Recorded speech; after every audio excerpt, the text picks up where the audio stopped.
ओम नमः शिवाय। आज के अध्याय में हम जानेंगे भगवान शिव द्वारा देवताओं के अंगों के ठीक होने और दक्ष के जीवित होने का वरदान देना तथा दक्ष व समस्त देवताओं द्वारा शिव जी की स्तुति करना। भगवान शिव का दक्ष को अपनी भक्त वत्सलता तथा तीनों देवताओं की एकता बताना तथा दक्ष का अपने यज्ञ को पूर्ण करना व सभी देवताओं का अपने अपने स्थान को जाना।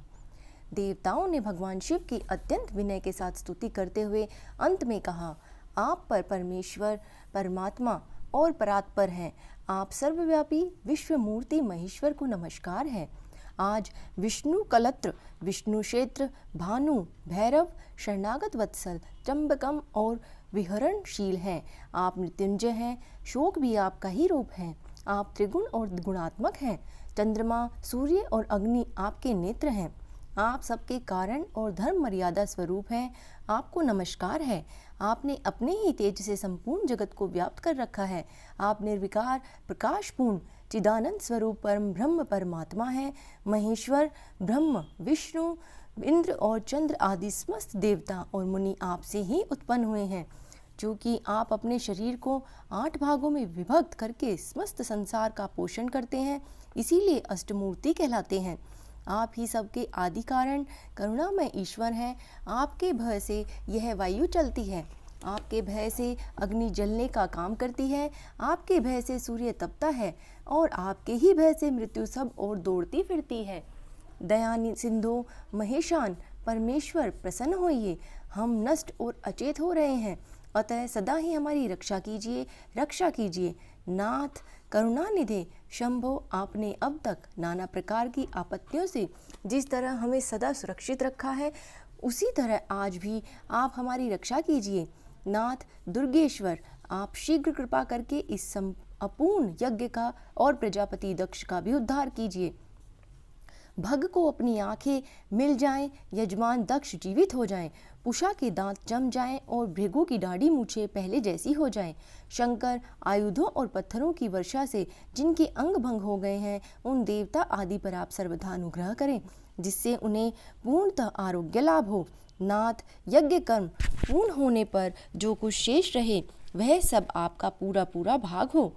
रुद्रदेव, आपके भाग से ही यज्ञ पूर्ण हो, अन्यथा नहीं। ऐसा कहकर मुझ ब्रह्मा के साथ सभी देवता अपराध क्षमा कराने के लिए उद्धत हो हाथ जोड़कर भूमि पर दंड के समान पड़ गए। ब्रह्मा जी कहते हैं, नारद, मुझ ब्रह्मा लोकपाल प्रजापति और मुनियों सहित श्रीपति विष्णु के अनुनय विनय करने पर परमेश्वर शिव प्रसन्न हो गए। देवताओं के आश्वासन दे हंसकर उन पर परम अनुग्रह करते हुए करुणा निधान परमेश्वर शिव ने कहा, श्री महादेव जी बोले, सुरश्रेष्ठ ब्रह्मा और विष्णु, आप दोनों सावधान होकर मेरी बात सुने। मैं सच्ची बात कहता हूँ। तात, आप दोनों की सभी बातों को मैंने सदा माना है। दक्ष के यज्ञ का यह विध्वंस मैंने नहीं किया है। दक्ष स्वयं ही दूसरों से द्वेष करते हैं। दूसरों के प्रति ऐसा बर्ताव किया जाएगा, वह अपने लिए ही फलित होगा।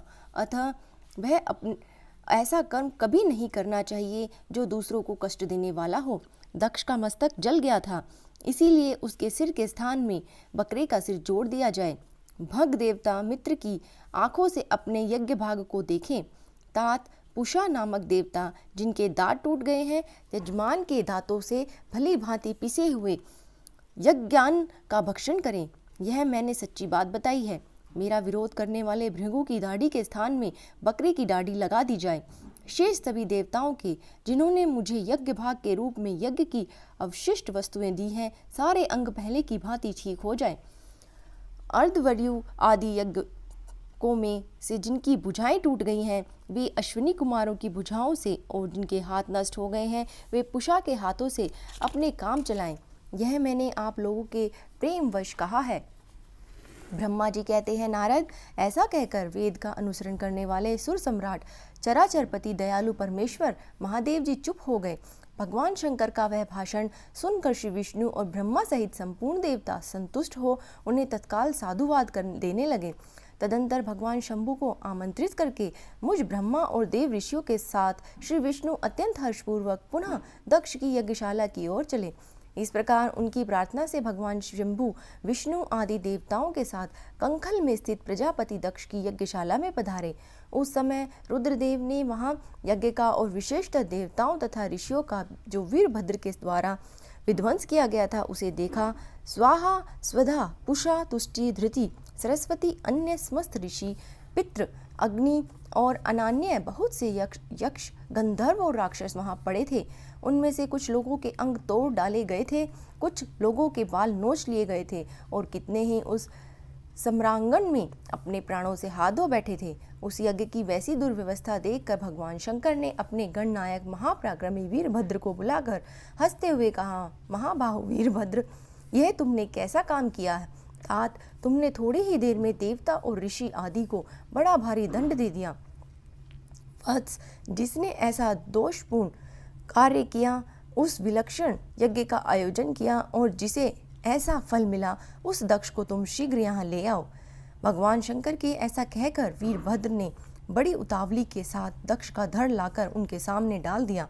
दक्ष के उस शव को सिर से रहित देख लोक कल्याणकारी भगवान शंकर ने आगे खड़े होकर वीरभद्र से हंसकर पूछा, दक्ष का सिर कहाँ है? तब प्रभावशाली वीरभद्र ने कहा, प्रभो शंकर, मैंने तो उसी समय दक्ष के सिर को आग में होम दिया था। वीरभद्र की यह बात सुनकर भगवान शंकर ने देवताओं को प्रसन्नतापूर्वक वैसी ही आज्ञा दी जो पहले दे रखी थी।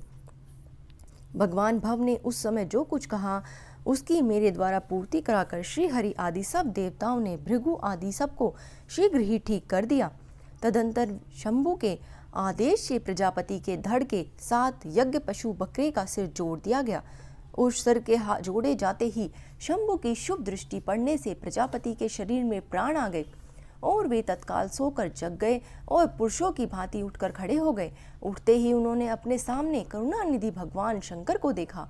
देखते ही दक्ष के हृदय में प्रेम उमड़ गया। उस प्रेम में उनके अंतकरण को निर्मल एवं प्रसन्न कर दिया। पहले महादेव जी से द्वेष करने के कारण उनका अंतकरण मलिन हो गया था, परंतु उस समय शिव के दर्शन से वे तत्काल शरद ऋतु के चंद्रमा की भांति निर्मल हो गए। उनके मन में भगवान शिव की स्तुति करने का विचार उत्पन्न हुआ, परंतु वे अनुराग के कारण और अपनी मरी हुई पुत्री का स्मरण करके व्याकुल हो जाने के कारण तत्काल उनका सत्वन ना कर सके। थोड़ी देर बाद मन स्थिर होने पर दक्ष ने लज्जित हो लोक शंकर शिव शंकर को प्रणाम किया और उनकी स्तुति आरंभ की। उन्होंने भगवान शंकर की महिमा गाते हुए बारंबार उन्हें प्रणाम किया। फिर अंत में कहा, परमेश्वर, आपने ब्रह्मा होकर सबसे पहले आत्म तत्व का ज्ञान प्राप्त करने के लिए अपने मुख से विद्या, तप और व्रत धारण करने वाले ब्राह्मणों को उत्पन्न किया था। जैसे ग्वाला लाठी लेकर गौओं की रक्षा करता है, उसी प्रकार मर्यादा का पालन करने के वाले आप परमेश्वर दंड धारण किए उन साधु ब्राह्मणों की सभी विपत्तियों से रक्षा करते हैं। मैंने दुर्वचन रूपी बाणों से आप परमेश्वर को बीन डाला था, फिर भी आप मुझ पर अनुग्रह करने के लिए यहाँ आ गए। अब मेरी ही तरह अनन्य दैन्यपूर्ण आशा वाले इन देवताओं पर भी कृपा कीजिए। भक्तवत्सल दीन बंधो शंभो, मुझ में आपको प्रसन्न करने के लिए कोई गुण नहीं है। आप षड्विधि ऐश्वर्य से संपन्न परात्पर परमात्मा हैं, अतः अपने ही बहुमूल्य उदारतापूर्ण बर्ताव से मुझ पर संतुष्ट हों। ब्रह्मा जी कहते हैं, नारद, इस प्रकार लोक कल्याणकारी महाप्रभु महेश्वर शंकर की स्तुति करके विनित चित्त प्रजापति दक्ष चुप हो गए। तदंतर श्री विष्णु ने हाथ जोड़कर भगवान ऋषभध्वज को प्रणाम करके प्रसन्नतापूर्वक हृदय और वाष्प गदगद वाणी द्वारा उनकी स्तुति प्रारंभ की। तदंतर मैंने कहा, देव देव महादेव करुणा सागर प्रभो, आप स्वतंत्र परमात्मा हैं, अद्वितीय एवं अविनाशी परमेश्वर हैं। ईश देवेश्वर, आपने मेरे पुत्र पर अनुग्रह किया। अपने अपमान की ओर कुछ भी ध्यान न देकर दक्ष के यज्ञ का उद्धार कीजिए। देवेश्वर, आप प्रसन्न होइए और समस्त शापों को दूर कर दीजिए। आप सज्ञान हैं, अतः आप ही मुझे कर्तव्य की ओर प्रेरित करने वाले हैं और आप ही अकर्तव्य से रोकने वाले हैं। महामुने, इस प्रकार परम महेश्वर की स्तुति करके मैं दोनों हाथ जोड़कर मस्तक झुकाकर खड़ा हो गया। तब सुंदर विचार रखने वाले इंद्र आदि देवता और लोकपाल शंकर देव की स्तुति करने लगे। उस समय भगवान शिव का मुखारविंद प्रसन्नता से खिल उठा था। उसके बाद प्रसन्नचित हुए स्वस्थ देवताओं, दूसरे दूसरे सिद्धों, ऋषियों और प्रजापतियों ने भी शंकर जी का सहर्ष सत्वन किया। इसके अतिरिक्त उपदेवों, नागों, सदस्यों एवं ब्राह्मणों ने पृथक पृथक प्रणाम पूर्वक बड़ी भक्ति भाव से उनकी स्तुति की। ब्रह्मा जी कहते हैं, नारद, इस प्रकार श्री विष्णु के मेरे देवताओं और ऋषियों के द्वारा तथा अन्य लोगों की स्तुति करने पर महादेव जी बड़े प्रसन्न हुए। फिर उन शंभु ने समस्त ऋषियों, देवताओं आदि को कृपा दृष्टि से देखकर तथा मुझ ब्रह्मा और विष्णु का समाधान करके दक्ष से इस प्रकार कहा। महादेव जी बोले, प्रजापति दक्ष, मैं जो कुछ कहता हूँ सुनो। मैं तुम पर प्रसन्न हूँ। यद्यपि मैं सबका ईश्वर और स्वतंत्र हूँ, तो भी सदा ही अपने भक्तों के अधीन रहता हूँ। 4 प्रकार के पुण्यात्मा पुरुष मेरा भजन करते हैं। दक्ष प्रजापति उन चारों भक्तों में पूर्व की अपेक्षा उत्तरोत्तर श्रेष्ठ हैं। उनमें पहला आर्त, दूसरा जिज्ञासु, तीसरा अर्थार्थी और चौथा ज्ञानी है। पहले की 3 जो सामान्य श्रेणी के भक्त हैं, किंतु चौथी का अपना विशेष महत्व है। उन सब भक्तों में चौथा ज्ञानी ही मुझे अधिक प्रिय है। वह मेरा रूप माना गया है, उससे बढ़कर दूसरा कोई मुझे प्रिय नहीं है। यह मैं सत्य सत्य कहता हूँ। मैं आत्मज्ञ हूँ, वेद वेदांत के पारगामी विद्वान ज्ञान के द्वारा मुझे जान सकते हैं। जिनकी बुद्धि मंद है, वे ही ज्ञान के बिना मुझे पाने का प्रयत्न करते हैं। कर्म के अधीन हुए मूढ़ मानव मुझे वेद, यज्ञ, दान और तपस्या द्वारा भी कहीं नहीं पा सकते। अतः दक्ष, आज से तुम बुद्धि के द्वारा मुझ परमेश्वर को जानकर ज्ञान का आश्रय ले समाहित चित्त होकर कर्म करो। प्रजापति, तुम उत्तम बुद्धि के द्वारा मेरी स्तुति दूसरी बात भी सुनो। मैं अपने सगुण रूप के विषय में भी इस गोपनीय रहस्य को धर्म की दृष्टि से तुम्हारे सामने प्रकट करता हूँ।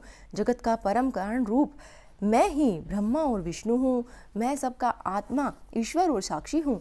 स्वयं प्रकाश और निर्विशेष हूँ। मुने, आपकी त्रिगुणात्मकता का माया को स्वीकार करके ही मैं ही जगत की सृष्टि, पालन और संहार करता हूँ। उन क्रियाओं के अनुरूप ब्रह्मा, विष्णु और रुद्र नाम धारण करता हूँ। उस अद्वितीय केवल मुझ ब्रह्म परमात्मा में ही अज्ञानी पुरुष ब्रह्म, ईश्वर और अन्य समस्त जीवों को भिन्न रूप से देखता है। जैसे मनुष्य अपने सिर और हाथ आदि अंगों में ये मुझसे भिन्न है, ऐसी परकीय बुद्धि कभी नहीं करता, उसी तरह मेरा भक्त प्राणी मात्र में मुझसे भिन्नता नहीं देखता। दक्ष, मैं ब्रह्मा और विष्णु तीनों स्वरूपतः एक ही हूँ तथा हम ही संपूर्ण जीव रूप हैं। ऐसा समझकर जो हम तीनों देवताओं में भेद नहीं देखता, वही शांति प्राप्त करता है। जो नराधम हम तीनों देवताओं में भेद बुद्धि रखता है, वह निश्चय ही तब तक चंद्रमा और तारे रहते हैं तब तक नरक में निवास करता है। दक्ष, यदि कोई विष्णु भक्त होकर मेरी निंदा करेगा और मेरा भक्त होकर विष्णु की निंदा करेगा, तो तुम्हें दिए हुए पूर्वोक्त सारे शाप उन्हीं दोनों को प्राप्त होंगे और निश्चय ही उन्हें तत्व ज्ञान की प्राप्ति नहीं हो सकती।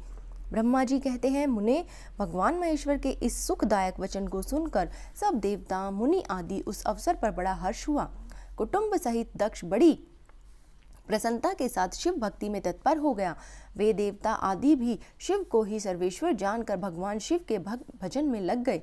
जिसने जिस प्रकार परमात्मा शंभु की स्तुति की थी, उसे उसी प्रकार संतुष्टचित हुए शंभु ने वर दिया। मुने, तदंतर भगवान शिव की आज्ञा पाकर प्रसन्नचित हुए शिव भक्त दक्ष ने शिव के ही अनुग्रह से अपना यज्ञ पूरा किया। उन्होंने देवताओं को जो यज्ञ भाग दिए थे, शिव को भी पूर्ण भाग दिया, साथ ही ब्राह्मणों को दान दिया। इस तरह उन्हें शंभु का अनुग्रह प्राप्त हुआ। इस प्रकार महादेव जी के उस महान कर्म का विधि पूर्वक वर्णन किया गया है। प्रजापति ने ऋषित्व जो संयोग से उस यज्ञ कर्म को विधिवत समाप्त किया। मुनीश्वर, इस प्रकार परम ब्रह्म स्वरूप शंभु के प्रसाद से वह दक्ष यज्ञ पूरा हुआ। तदंतर सब देवता और ऋषि संतुष्ट हो भगवान शिव के यश का वर्णन करते हुए अपने अपने स्थान को चले गए। दूसरे लोग भी उस समय वहां से सुखपूर्वक विदा हो गए। मैं और श्री विष्णु भी अत्यंत प्रसन्न हो भगवान शिव के सर्व मंगलदायक सुयश का निरंतर गान करते हुए अपने अपने स्थान को आनंद चले आए। सत्पुरुषों के आश्रयभूत महादेव जी भी दक्ष से सम्मानित हो प्रीति और प्रसन्नता के साथ गणों सहित अपने निवास स्थान कैलाश पर्वत को चले गए। अपने पर्वत पर आकर शंभु ने अपनी प्रिया सती का स्मरण किया और प्रधान गणों से उनकी कथा कही। इस प्रकार दक्ष कन्या सती यज्ञ में अपने शरीर को त्याग कर फिर हिमालय की पत्नी मैना के गर्भ से उत्पन्न हुई, यह बात प्रसिद्ध है। फिर वहाँ तपस्या करके गौरी शिवा ने भगवान शिव का प्रतिरूप में वर्ण किया। वे उनके वामांग में स्थान पाकर अद्भुत लीलाएं करने लगी। नारद, इस तरह मैंने तुमसे सती के परम अद्भुत दिव्य चरित्र का वर्णन किया है, जो भोग और मोक्ष को देने वाला और संपूर्ण कामनाओं को पूर्ण करने वाला है।